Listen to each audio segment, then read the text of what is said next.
हाँ तो जय हिंद, सभी को स्वागत है आपका अपने चैनल बिहार ई क्लासेस में। आज हम प्रकाश के परावर्तन का जो है ना इम्पोर्टेंट ऑब्जेक्टिव लेकर आए हैं। कहीं ना कहीं आपको बोर्ड एग्जाम में देखने वाले होंगे ये प्रश्न।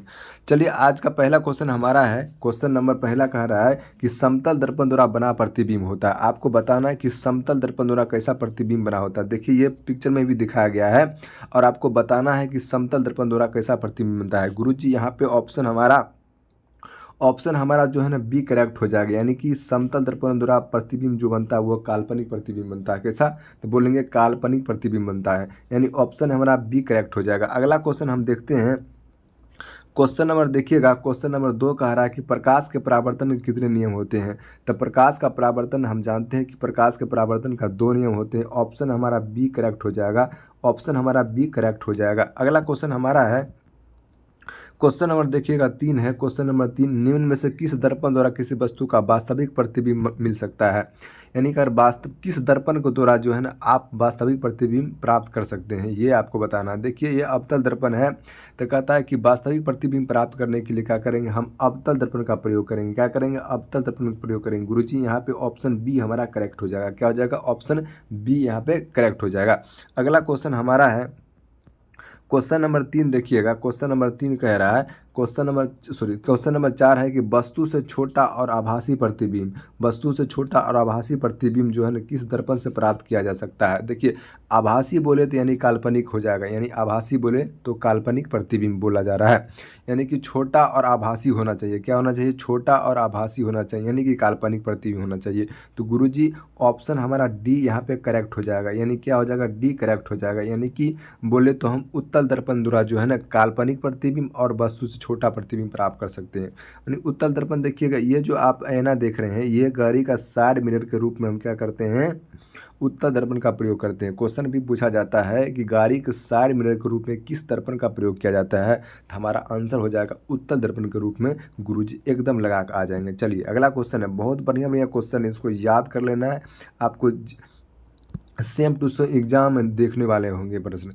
कहाँ पर स्थित होने से वस्तु का प्रतिबिंब जो है ना अवतल दर्पण के फोकस पर बनता है। देखिए, मतलब कि कहाँ पे वस्तु को रखेंगे तो अवतल दर्पण के जो है ना फोकस पर प्रतिबिंब बनेगा। तो गुरुजी, ये डायरेक्ट क्वेश्चन आपसे पूछा जाता है। ऑप्शन हमारा यहाँ पे डी करेक्ट हो जाता है, यानी कि अनंत पर रखेंगे तो अवतल दर्पण के फोकस पर क्या होगा, वो प्रतिबिंब प्राप्त होगा हमें। चलिए, अगला क्वेश्चन है, क्वेश्चन नंबर हमारा देखिएगा 6 है। 6 है, बहुत ही आसान क्वेश्चन है कि अवतल दर्पण की फोकस दूरी उसकी वक्रता त्रिज्या की क्या होती है। तो बोला जा रहा है कि अवतल दर्पण जो फोकस दूरी होगा उसकी वक्रता त्रिज्या की क्या होगी। तो हम जानते हैं कि एफ बराबर क्या होता है, एफ बराबर होता है R/2 होता है। आपसे पूछा जा रहा है कि जो फोकस दूरी है उसकी वक्रता त्रिज्या की क्या होती है, तो बोलेंगे आधी हो जाती है। यानी ऑप्शन हमारा बी करेक्ट हो जा रहा है। अगला क्वेश्चन हमारा है, क्वेश्चन नंबर 7 देखिए। क्वेश्चन नंबर 7 है कि मोटर गाड़ी के चालक के सामने लगा रहता है। यानी आपको बताना है जो मोटर गाड़ी जो गाड़ी चलाते हैं वो ड्राइवर जो होते हैं उसके सामने जो ये दर्पण लगा रहता है, आपको बताना है कि कौन सा दर्पण लगा रहता है। गुरुजी, यहाँ पे ऑप्शन हमारा सी करेक्ट हो जाएगा, यानी ऑप्शन हमारा सी करेक्ट हो जा रहा है। क्या हो रहा है? ऑप्शन सी यहाँ पे करेक्ट हो जाएगा हमारा, ठीक है। यानी कि motor sorry sorry sorry sorry sorry यहाँ पे हमारा बी करेक्ट हो जाएगा, यानी कि अवतल दर्पण का प्रयोग करेंगे। क्या करेंगे? यानी गाड़ी के जो ड्राइवर होता है उसके सामने जो लगा रहता है दर्पण, उसमें क्या होता है, अवतल दर्पण का प्रयोग किया जाता है। यानी ऑप्शन बी यहाँ पे करेक्ट हो जाएगा। अगला क्वेश्चन हमारा देखिएगा, अगला क्वेश्चन है कि उत्तल दर्पण द्वारा बना प्रतिबिंब होता है। यानी उत्तल दर्पण द्वारा आपको बताना है कि कैसा प्रतिबिंब बनता है। देखिए, ये उत्तल दर्पण पिक्चर है हमारा, और उत्तल दर्पण जो होता है अंदर की ओर धंसा रहता है, ऊपर से जो है ना उभरा हुआ रहता है ना। उत्तल दर्पण जो होता है ऊपर, जैसे ये उत्तल दर्पण जो है ना ये अंदर से रंगा होगा और ऊपर से उभरा हुआ दर्पण दिखाई देगा, ठीक है। इसी को क्या बोलते हैं? उत्तल दर्पण बोलते हैं। कहता उत्तल दर्पण द्वारा बना प्रतिबिंब जो होता है, उत्तल दर्पण द्वारा बना प्रतिबिंब आपका हो जाएगा, यानी ऑप्शन बी यहाँ पे करेक्ट हो जाता है। यानी काल्पनिक और सीधा प्रतिबिंब बनेगा, ठीक है। और इसलिए इसका प्रयोग हम क्या करते हैं, गाड़ी के साइड मिरर के रूप में करते हैं। यानी कि काल्पनिक बताएगा और सीधा भी बनाएगा और वस्तु से छोटा भी दिखाता है, ठीक है। तो अगला क्वेश्चन हमारा हम देखते हैं। क्वेश्चन नंबर 9 देखिएगा, कह रहा है बहुत ही आसान क्वेश्चन है। कहता है दाढ़ी बनाने में किस दर्पण का प्रयोग किया जाता है, यानी हजामती दर्पण के रूप में भी पूछा जाता है कि हजामती दर्पण के रूप में क्या करते हैं, अवतल दर्पण का प्रयोग करते हैं गुरुजी। ऑप्शन यहाँ पे बी करेक्ट हो जाएगा। क्या कहेंगे, यानी कि दाढ़ी बनाने में बोले या हजामती दर्पण के रूप में हम किस दर्पण का प्रयोग करते हैं, तो बोलेंगे अवतल दर्पण का प्रयोग करते हैं, क्योंकि उसमें छोटा छोटा, यानी अवतल दर्पण में क्या होता है, छोटा वस्तु बड़ा दिखाई देता है। अगर आप छोटा छोटा भी केस उसमें रहेगा तो बड़ा बड़ा दिखाई देगा, ताकि आसानी से उसे काटा जा सके। अगला क्वेश्चन हमारा है, क्वेश्चन नंबर देखिएगा 10 है, बहुत ही बढ़िया क्वेश्चन है। क्वेश्चन नंबर 10 कह रहा है कि एक दर्पण से किसी भी दूरी पर रखी एक वस्तु का सीधा प्रतिबिंब ही प्राप्त होता है, दर्पण हो सकता है, यानी आपको सीधा प्रतिबिंब प्राप्त करना है। तो बोलेंगे गुरुजी अगर सीधा प्रतिबिंब प्राप्त करना है ना आपको, तो ऑप्शन यहाँ पे सी लगा दीजिए, ठीक है। यानी समतल दर्पण अथवा उत्तल दर्पण, समतल दर्पण या अथवा उत्तल दर्पण द्वारा जो है ना आप वस्तु का सीधा प्रतिबिंब प्राप्त कर सकते हैं। अगला क्वेश्चन हमारा है, क्वेश्चन नंबर 11 है। कहता उत्तल दर्पण द्वारा बना प्रतिबिंब होता है, बोलेंगे उत्तल दर्पण द्वारा बना प्रतिबिंब होता है, तो बोलेंगे उत्तल दर्पण द्वारा, ऑप्शन यहाँ पे ए करेक्ट हो जा रहा है, यानी कि उत्तल दर्पण द्वारा प्रतिबिंब बनेगा जो वो हमेशा सीधा बनेगा। अगला क्वेश्चन हमारा है, क्वेश्चन नंबर 12 है। कहता एक अवतल दर्पण में वस्तु की स्थिति, वस्तु बोले तो बीम जिसको बोलते हैं, की स्थिति फोकस और ध्रुव के बीच हो जाता है, यानी कि हम बोलेंगे फोकस और ध्रुव के बीच हो जाएगा, फोकस और ध्रुव के बीच हो जाएगा, तो ये क्या बोलता है, प्रतिबिंब कहाँ होगा, यानी कहाँ बनेगा, ये पूछा जा रहा है। तो बोलेंगे गुरुजी यहाँ पे हमारा ऑप्शन जो है ना सी करेक्ट हो जा रहा है, यानी कि आभासी और बड़ा होगा। क्या हो जाएगा, आभासी और बड़ा प्रतिबिंब बनेगा। अगर हम वस्तु को क्या कर देंगे, फोकस बोला है ना, फोकस बोलें और ध्रुव के बीच में रख देंगे, कहाँ रख देंगे गुरुजी, बीच में रख देंगे, तो यहाँ पर अगर वस्तु को रखते हैं तो देखते हैं ये बड़ा प्रतिबिंब यहाँ पे बनाया जा रहा है, यानी ऑप्शन हमारा सी आभासी और बड़ा हो जाएगा। अगला क्वेश्चन है, क्वेश्चन नंबर 13 देखिएगा।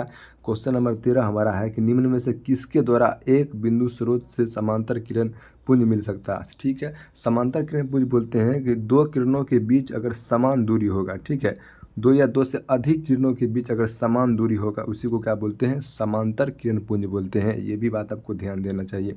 और समांतर किरण पुंज प्राप्त करने के लिए गुरुजी कौन सा दर्पण का प्रयोग करेंगे, यहाँ पे ऑप्शन हमारा जो है ना ए करेक्ट हो जाएगा, यानी कि अवतल दर्पण का प्रयोग करेंगे। यानी समांतर किरण पुंज प्राप्त करने के लिए हम क्या करेंगे, अवतल दर्पण का प्रयोग करेंगे गुरुजी। ऑप्शन ए करेक्ट हो जाएगा। बिल्कुल एग्जाम में सेम टू सेम क्वेश्चन आएगा, बस सही सही आपको याद कर लेना है, ठीक है।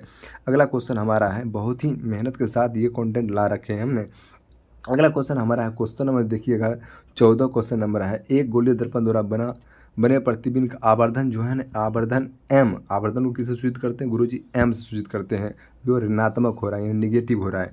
इसका अर्थ क्या होगा, इसका अर्थ यह है कि प्रतिबिंब कैसा होगा। बोलेंगे अगर गोलीय दर्पण में अगर उसका प्रतिबिंब का आवर्धन जो m है वो निगेटिव हो जा रहा है, तो बोलेंगे प्रतिबिंब जो है उल्टा बनेगा गुरुजी। ऑप्शन हमारा यहाँ पे बिल्कुल सही जवाब हो रहा है, यानी ऑप्शन डी यहाँ पे बिल्कुल सही हो जा रहा है।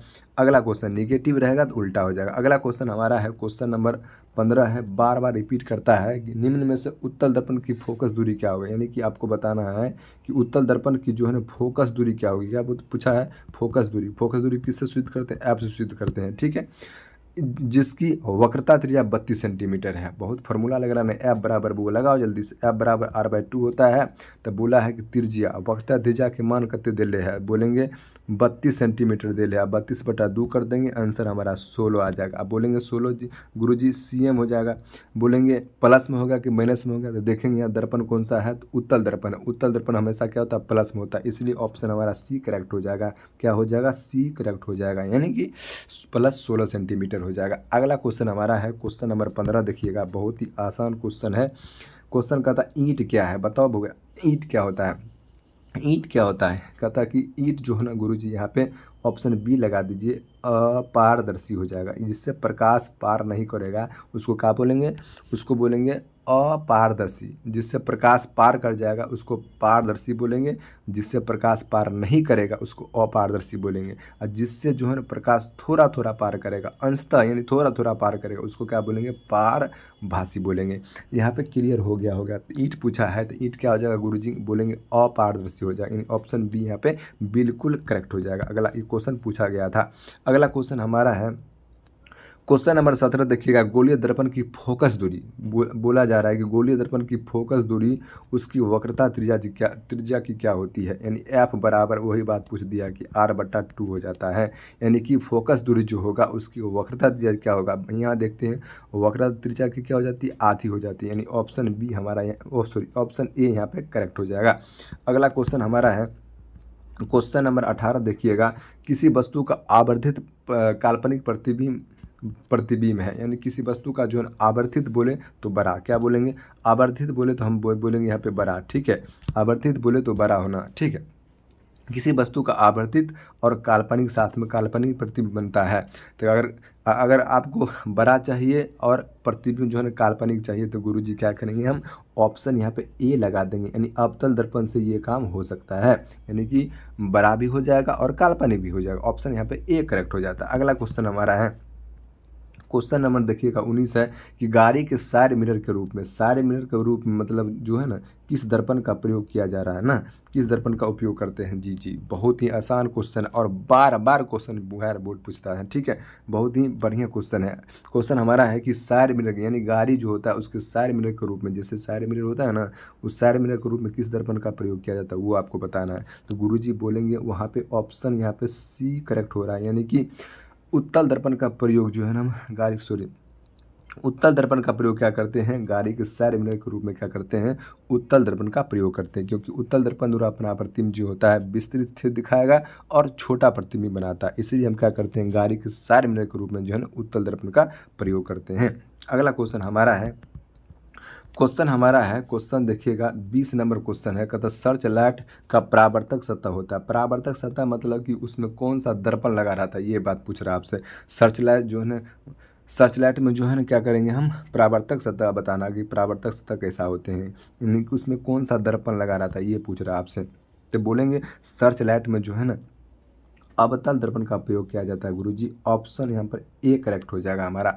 अगला क्वेश्चन हमारा है 21 नंबर क्वेश्चन कह रहा है कि गोलीय दर्पण में फोकसांतर एवं वक्रता त्रिज्या के बीच संबंध होता है, यानी कि एफ में और क्या पूछ रहा है, सॉरी एफ, हाँ यहाँ पे क्या हो जाएगा हमारा, एफ में पूछ रहा है, एफ में और क्या बोलता है आर में क्या संबंध होता है वो आपको बताना है। बोलेंगे एफ बराबर हम जानते हैं गुरुजी, एफ बराबर होता है कि r/2 होता है, यानी कि फोकस दूरी होता है उसकी वक्रता त्रिज्या की क्या होती है, आधी होती है, यानी ऑप्शन हमारा जो है ना बी में बिल्कुल नज़र आ रहा है, एफ बराबर r/2, यानी ऑप्शन हमारा क्या हो जाएगा, बी करेक्ट हो जाएगा गुरुजी। यानी अगर फोकस दूरी और वक्रता त्रिज्या के बीच अगर संबंध पूछा जाएगा तो एफ बराबर r/2 बिल्कुल आपको याद रखना होगा।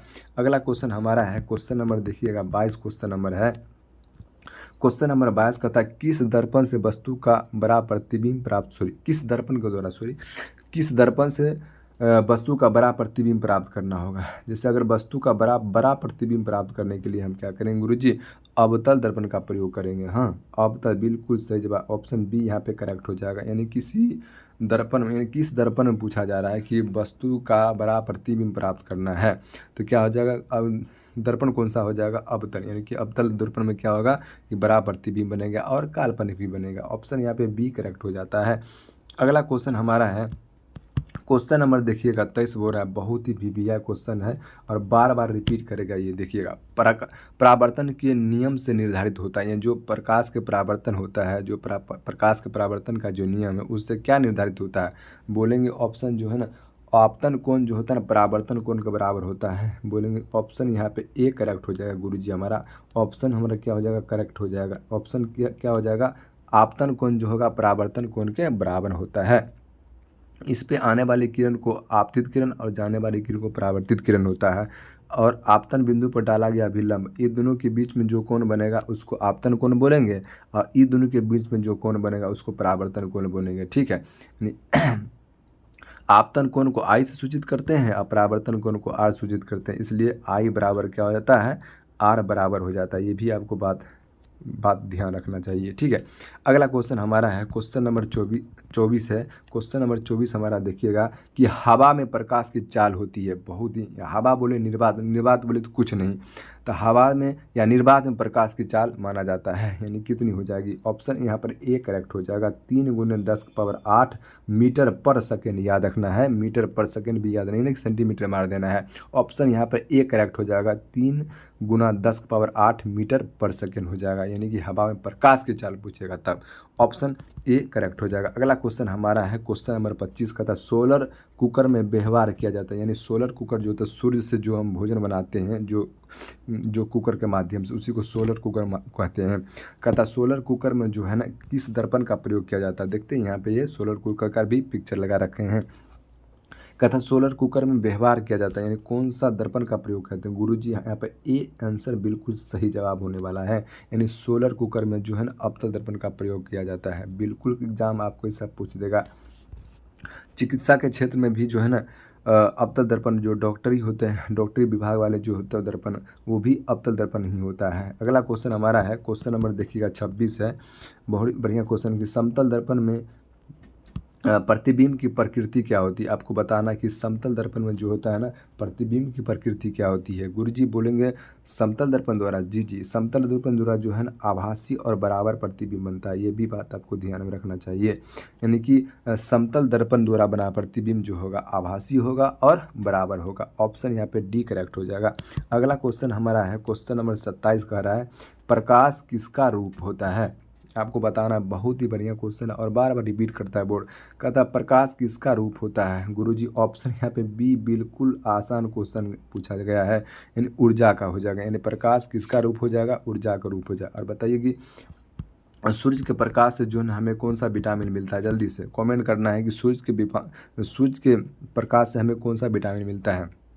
चलिए अगला क्वेश्चन हमारा है क्वेश्चन नंबर देखिएगा 28 क्या हो जाएगा। क्वेश्चन नंबर 28 बोल रहा है जिस वस्तु का अपना प्रकाश होता है उसे क्या कहते हैं। जिसके पास अपना खुद का प्रकाश होता है उसे क्या बोलते हैं, उसे बोलते हैं गुरुजी ऑप्शन यहाँ पे बी जो दिखा रहा है प्रदीप्त होता है। जिसके पास अपना प्रकाश होता है उसे प्रदीप्त कहते हैं और जिसके पास अपना प्रकाश नहीं होता उसे अप्रदीप्त कहते हैं। ऑप्शन यहाँ पे बी करेक्ट हो जाता है। अगला क्वेश्चन हमारा है क्वेश्चन नंबर 29 कह रहा है, क्वेश्चन नंबर 29 कह रहा है वह किरण जो एक बिंदु से निकलकर फैलती है उसे हम क्या बोलते हैं। जैसे कि एक बिंदु से निकलकर वह फैलेगी, ठीक ऐसे करके फैलेगी, उसको क्या बोलते हैं। तो गुरुजी उसको अपसारी किरण पुंज बोलते हैं। क्या बोलते हैं, एक बिंदु से जो है चारों बल फैल रहा है, ठीक है, उसको क्या बोलते हैं, अपसारी किरण पुंज बोलते हैं। अभिसारी किरण पुंज, यानी ऑप्शन बी यहाँ पे करेक्ट हो जाएगा। अपसारी किरण पुंज बोलेंगे, ठीक है, ऑप्शन यहाँ पे बी करेक्ट हो जाएगा। यानी जो एक बिंदु से निकल कर फैलेगी उसको क्या बोलेंगे, अपसारी किरण पुंज बोलेंगे। अगला क्वेश्चन हमारा है क्वेश्चन नंबर देखिएगा 30 का रहा है। क्वेश्चन नंबर 30 का था वे किरण पुंज जो भिन्न भिन्न दिशाओं से आकर एक बिंदु पर मिलती है उसे हम क्या बोलते हैं। जैसे मान लीजिए इस बिंदु पर मिलेगी, क्या होगा, इस बिंदु पर मिलेगी, ठीक है, इस बिंदु पर भिन्न भिन्न दिशाओं सीधा रहेगा आके यहाँ पर मिलेगा। जैसे यहाँ पर मिल रहा है तो उसको क्या बोलेंगे, अभी अभी आके मिला है ना, इसलिए अभिसारी किरण पुंज बोलेंगे। ऐसे भी आप याद कर सकते हैं। ऑप्शन यहाँ पे सी करेक्ट हो जाएगा। यानी कि जो वह किरण पुंज जो भिन्न भिन्न दिशाओं से आकर एक बिंदु पर मिलती है उसे क्या कहेंगे, अभिसारी कहेंगे। अभी अभी आके मिली है इसलिए अभिसारी कहेंगे। ऐसे याद कर सकते हैं इसको टिक के माध्यम से। ऑप्शन यहाँ पे सी करेक्ट हो जाएगा। अगला क्वेश्चन हमारा है क्वेश्चन नंबर देखिएगा 31 है यदि आपतन कोण 60 का हो तो परावर्तन कोण का मान क्या होगा। यानी कि बताना है, क्योंकि हम बता दें कि कोण आई बराबर क्या होता है, कोण आई बराबर जो होता है कोण आर होता है, यानी कि आई का मान जितना होगा उतना ही आर का मान होगा। तो आपसे पूछा जा रहा है कि आपतन कोण 60 डिग्री का है तो बताइए परावर्तन कोण क्या होगा। गुरुजी बहुत ही आसान क्वेश्चन पूछा गया है, यानी कि सेम हो जाएगा। बोलेंगे ऑप्शन बी यहाँ पे 60 डिग्री करेक्ट हो जाएगा। अगला क्वेश्चन है, अगर आपसे पूछ देगा कि परावर्तन कोण 45 का है तो आपतन कोण कितना होगा, जल्दी से बताना है। बताइए जल्दी से कमेंट करिए कितना होगा जल्दी। चलिए अगला क्वेश्चन हम देखते हैं। क्वेश्चन नंबर 32 हमारा है। क्वेश्चन नंबर 32 है, बहुत ही ये भी क्वेश्चन रिपीट किया गया है। कहता दर्पण की लंबाई को क्या कहते हैं। जो दर्पण होता है, जैसे मान लीजिए ये दर्पण है, इसकी लंबाई जो होता है इसको क्या बोलते हैं। यहाँ से यहाँ की लंबाई जो है ना, क्या इसको क्या कहते हैं, बोलिए। तो बोलेंगे दर्पण की लंबाई को हम क्या कहते हैं, द्वारक बोलते हैं। ऑप्शन यहाँ पे गुरुजी ए करेक्ट हो जाएगा, बिल्कुल सही जवाब है। आपको 100% ये सब क्वेश्चन बोर्ड में मिलेगा, इसको अच्छी तरह से याद कर लेना है, ठीक है। बहुत ही मेहनत लगता है। अगर वीडियो अच्छा लगे तो वीडियो को एक बार लाइक और शेयर जरूर करें। अगला क्वेश्चन हमारा है, क्वेश्चन हमारा है 33 नंबर क्वेश्चन कह रहा है, क्वेश्चन कह रहा है 33 नंबर, मोटर गाड़ी के हेडलाइट तथा बैक लाइट में किस दर्पण का प्रयोग किया जाता है। हेडलाइट पूछ रहा है और क्या पूछ रहा है, बैक लाइट में, ठीक है। बैक मतलब पिछलुका। चलो अगला क्वेश्चन, क्वेश्चन में हमारा है कि हेडलाइट, यानी गाड़ी की हेडलाइट की बात करें, जो हेडलाइट ये होता है और बैक लाइट जो होता है ये पिछलुका वाला होता है। तो बोलता है उसमें कौन दर्पण का प्रयोग करते हैं। बहुत आसान क्वेश्चन गुरुजी, बहुत ही आसान क्वेश्चन है। तो बोलेंगे हमारा ऑप्शन यहाँ पे ए करेक्ट हो जाएगा, यानी कि गाड़ी की हेडलाइट की बात करें या पिछलुका वाला लाइट की बात करें, उसमें अवतल दर्पण का प्रयोग करते हैं गुरुजी। अवतल बता दो, अवतल दर्पण की फोकस दूरी क्या होता है, जल्दी से कमेंट करिए कि अवतल दर्पण का फोकस दूरी क्या होता है, ऋणात्मक होता है या धनात्मक होता है, कमेंट करिए। चलिए अगला क्वेश्चन हमारा है, क्वेश्चन नंबर देखिएगा 34 क्वेश्चन नंबर है, बहुत ही आसान क्वेश्चन पूछा गया है। ये भी कहता है कि वह यंत्र जिससे छोटी वस्तु को बड़ा करके दिखा, यानी छोटका वस्तु को क्या करते हैं, बड़ा करके देखते हैं, ये बताना है कि उसको क्या बोलेंगे। जैसे छोटा छोटा वस्तु रहेगा उसको बड़ा बड़ा करके देखेंगे, छोटा छोटा वस्तु रहेगा बड़ा बड़ा करके देखेंगे, उसको क्या बोलेंगे जल्दी। ऑप्शन गुरुजी यहाँ पे बी करेक्ट हो जाएगा, यानी उसको सूक्ष्मदर्शी बोलेंगे। क्या बोलेंगे, छोटका, जो सूक्ष्म मतलब होता है छोटा, दर्शी मतलब देखने वाले, यानी छोटा छोटा कण को बड़ा कण में हम देखते हैं तो उसको क्या बोलेंगे, सूक्ष्मदर्शी बोलते हैं। यानी कि ऑप्शन यहाँ पे बी बिल्कुल ही सही जवाब हो जाएगा। अगला क्वेश्चन हमारा है, क्वेश्चन नंबर देखिए 35 और लास्ट क्वेश्चन है, कहता श्वेत प्रकाश में कितने रंग होते हैं। जो श्वेत प्रकाश होता है, श्वेत मतलब उजला जिसको प्रकाश बोलते हैं, उसमें कितने रंग होते हैं गुरुजी। ऑप्शन यहाँ पर देखिए ए में आ रहा है 7 रंग होते हैं। जब हम श्वेत प्रकाश को प्रिज्म से गुजारेंगे तो वो 7 रंगों में विभक्त हो जाएगा, ठीक है ना। तो ये हमारा क्या हो जाएगा, ऑप्शन यहाँ पे ए करेक्ट हो जाएगा, यानी कि श्वेत प्रकाश में कितने रंग होंगे जी, कितने रंग होंगे, तो 7 रंग होंगे। तो इस ई में बताना आपको जो है ना, किसका तरंग सबसे ज़्यादा होता है, बोलेंगे रेड का जो है ना सबसे तरंग ज़्यादा होता है। चलिए आज का जो है ना होमवर्क हमारे पास है, कहता HW में हम दिया गया है, कहता कि डॉक्टरी के क्षेत्र में किस दर्पण का प्रयोग किया जाता है, यानी चिकित्सा के क्षेत्र में जो है ना आपको बताना है इसमें से कौन सा दर्पण का प्रयोग किया जाता है जल्दी से। और इसका जवाब जो है ना आपको कमेंट बॉक्स के अंदर देना है, और देखते हैं कितने कितने स्टूडेंट जो है इसका सही जवाब देते हैं। तब तक के लिए जय हिंद, वंदे मातरम।